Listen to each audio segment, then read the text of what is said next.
सब बीते कुछ हफ्तों से बिहार में लगातार चल रही बदल रही घटनाक्रम से वाकिफ हूं। मैं तो मान लूंगा, मैं तो जारी नहीं करूंगा, लेकिन उनके बारे में क्या देखते हैं। मेरा मानना है कि थोड़ी चीजें ऐतिहासिक परिप्रेक्ष्य में बात की जाए। माननीय मुख्यमंत्री जो अभी मुख्यमंत्री थे 2022 में, अब भी हैं, जब उन्होंने लालू जी और हमारे नेता तेजस्वी जी को अप्रोच किया कि हमारी पार्टी को भाजपा तोड़ने की कोशिश कर रही है, मैं बड़ा परेशान हूँ, असहज हूँ। आप सब जानते हैं लालू जी विशाल हृदय है, उनको लगा ये तो हमारे ही परिवार का हिस्सा है, इनको प्रोटेक्ट किया। लेकिन तेजस्वी जी की एक शर्त थी और वो शर्त साफ थी, अगर हम आपके साथ आते हैं तो मेरा पहला मेरी पहली प्राथमिकता होगी बिहार के युवाओं को रोजगार देना, नौकरी के लिए, क्योंकि 10 लाख नौकरी का वादा हमारे मैनिफेस्टो में था, हमारे संकल्प में था, हमारी प्रतिबद्धता में था। नीतीश जी, माननीय मुख्यमंत्री जी 17 वर्ष अलग से भी शासन की, बिहार की चर्चा पूरे देश में आप सब जानते हैं, कई अन्य कारणों से हुआ करता था, लेकिन पहली बार बिहार की चर्चा हुई जब लाखों लोगों को नौकरियां, ये उनका कमिटमेंट था। 17 महीने रहे वो, 4 लाख से ऊपर नौकरियां मिली। और आज की भी जो प्रेस कॉन्फ्रेंस है, कुछ चीजें आपके समक्ष रखना चाहता हूं। 17 बरस बनाम 17 महीने, ये आप सब जानते हैं, हम नहीं कहना। बिहार का युवा किसी भी जाति का, किसी भी धर्म का, आज उसमें हताशा का माहौल है, क्योंकि उसने सपने देखने शुरू किए थे। हर गांव के एक व्यक्ति को नौकरी मिली है, 2 व्यक्ति को नौकरी मिली है, 3 व्यक्ति को नौकरी मिली है, कोई पड़ोस सुना नहीं है नौकरी के बिना। तो सरकारें बनती क्यों है? सरकारें मंदिर मस्जिद की साइज के लिए नहीं बनती, गुरुद्वारे के लिए बनती, रोजगार के लिए बनती, बेहतर सड़कों के जाल के लिए बनती, आरक्षण के प्रति जो हमारी प्रतिबद्धता थी उसके लिए पहले जातिगत जनगणना होगी। योगी जी तो पहले भी मुख्यमंत्री थे, जातिगत जनगणना क्यों नहीं? इसलिए आवाज उठाई थी विधानमंडल में, शिष्टमंडल के साथ कौन गया? खैर, उसके बाद आरक्षण का दायरा 65% और लगातार मांग रही उनकी कि केंद्र ढुलमुल रवैया मामला इसे 9वीं अनुसूची में शामिल है। बहरहाल ये केंद्र के विवेक पर, उनकी संकीर्ण मानसिकता के बारे में मैं कुछ कहना नहीं चाहता। अभी 1,35,000 से ज्यादा पद सृजित कर चुके हैं, तेजस्वी जी कर चुके थे। स्वास्थ्य विभाग 1,35,000 सब कुछ हो चुका है। बस मैं माननीय मुख्यमंत्री जी से आग्रह करता हूं, सिर्फ ये तेजस्वी का विजन था इसलिए इसको खारिज ना करें, बिहार के युवाओं को स्मरण करें और इन 1,35,000 नौकरियों पर 2 महीने के अंदर सारी प्रक्रिया पूरी, क्योंकि तेजस्वी का आइडिया था, अरे क्रेडिट उसको जाएगा ना, हम इतनी छोटी राजनीति पर भरोसा नहीं करते, क्रेडिट लोग दे रहे हैं, क्या करें, लोगों का मुंह बंद कर।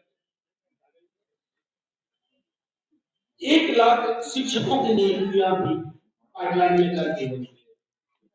1 लाख उन पर भी आपका, उन शिक्षकों की नियुक्तियों का आपका कोई उत्पादन ना होगा, आप इनको पूरा करें 30 से 40 दिन के अंदर, तो एक संदेश जाएगा। लेकिन अगर आपको लगे करें तो तेजस्वी ने उसके मिनिस्ट्री ने, उनके मंत्रिमंडल ने, उनके सहयोगियों ने किया था, इसको ना किया जाए। इस प्रक्रिया और इस मानसिकता से माननीय मुख्यमंत्री जी आप बाहर जाएं। बिहार के भलाई के अलावा हमारी पार्टी का कोई एजेंडा नहीं। मैं बार-बार बोल रहा हूं, इस 17 महीनों में बिहार की चर्चा पॉजिटिव एजेंडे के साथ हुई, बल्कि मुख्यमंत्री जी जब कभी सदन में या कुछ बोल गए, हमने कहा ना, इससे विचलित नहीं होना, ये विचलित नहीं होना, उन्हें भी समझाए, आगे बढ़े।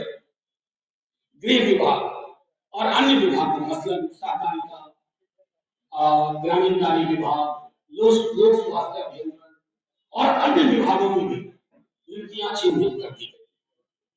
और इन चिन्हित नियुक्तियों को मैं फिर से दोहरा रहा हूं, आप इसको सबटाज ना, इस पर कुठाराघात ना करें, तो बिहार के युवाओं को सपने देखने का मौका लगेगा। अगर किया होता तो ये करने की जरूरत ही नहीं पड़ती। 17 वर्ष में कितने रोजगार दिए, 17 महीने में क्यों इतने रोजगार मिले। एक बच्चा जानता है बिहार का कि तेजस्वी का एजेंडा था बेरोजगारी यात्रा के बाद से ये कमिटमेंट था, कमाई दवाई सिंचाई, और उस एजेंडे को हमने खोया नहीं। जब आप चल के आए कि हमको बचा लीजिए, प्रोटेक्ट करिए, पहली शर्त नौकरी नौकरी नौकरी, और उस शर्त को 17 महीने में जितना तेजी से पूरा कर सकते थे, और जो कुछ वो साइन करके निकले, फाइल जिनकी तैयार है, इसको कैबिनेट में नहीं लाया गया, उनका जिक्र मैंने आपके समक्ष। बिल्कुल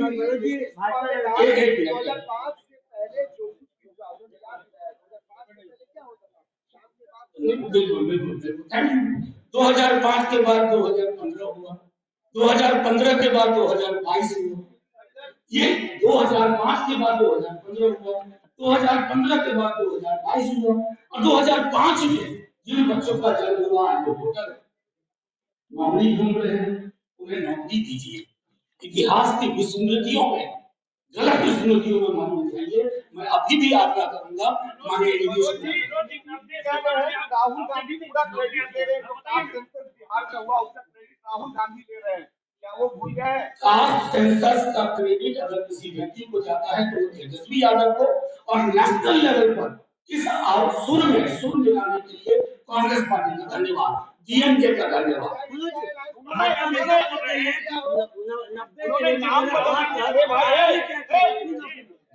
नाम बदलने को लेकर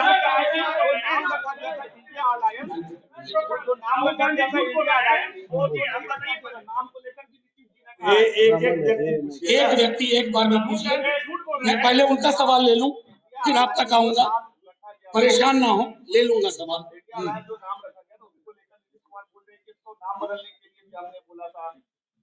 सुनिए, मैं हर उस मीटिंग में रहा हूं, अगर सारी चीजें से खोल करके सामने रखूंगा ना, आपको बचाना मुश्किल होगा।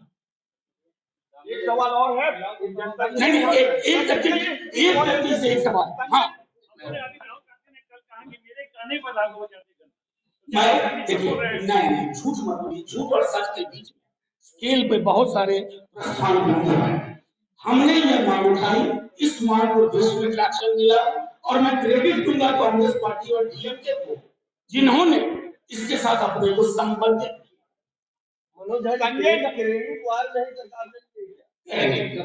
क्रेडिट वॉर, देखिए इसको एकदम वॉर ना कहिए, और क्रेडिट बिहार की जनता से आप माइक ऑफ करके पूछ लीजिए, नौकरी मतलब तेजस्वी, और नीतीश जी के लिए जो शब्द पर्यायवाची के रूप में इस्तेमाल होता है वो उसको को इस्तेमाल होता है। तो आप ही लोगों ने बोले कि नौकरी मतलब तेजस्वी, नौकरी मतलब लालू यादव नहीं थे, आपने तो अपने से लेकर 2005 तक ये आप जो मैंने नहीं कहा वो भी आप करें।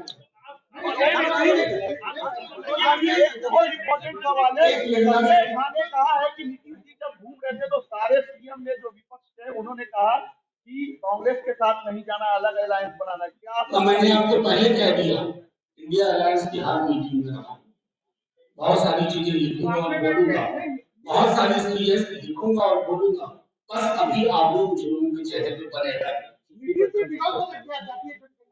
क्या नहीं, आपने मुझे सुना ही नहीं। नीतीश जी नहीं, देखिए राहुल जी ने क्या कहा, तो राहुल जी की पार्टी से पूछिए। मैं सिर्फ इतना कहना चाहता हूँ, आप सब जानते हैं बिहार में कि तेजस्वी जी ने इस बात को उठाया, फिर नीतीश जी ने उनसे मुलाकात की, आप सबको पता है। उसके बाद नीतीश जी दिल्ली तक गए, तेजस्वी जी ने ही प्रधानमंत्री के समक्ष सारी बातें रखी, प्रधानमंत्री जी की चुप्पी भी ऐतिहासिक दस्तावेज, और उसके बाद जो कुछ हुआ जनगणना संपन्न हुई, कोर्ट में कौन गया मुझे बताइए? भाजपा नहीं थी ना। सॉलिसिटर जनरल कौन है? कौन अपॉइंट करता है सॉलिसिटर जनरल? वो क्यों गए थे रोकने के लिए? तो बच्चा बच्चा जानता है, और चूंकि बच्चा बच्चा जानता है तो हमें कहने की जरूरत नहीं। Thank you.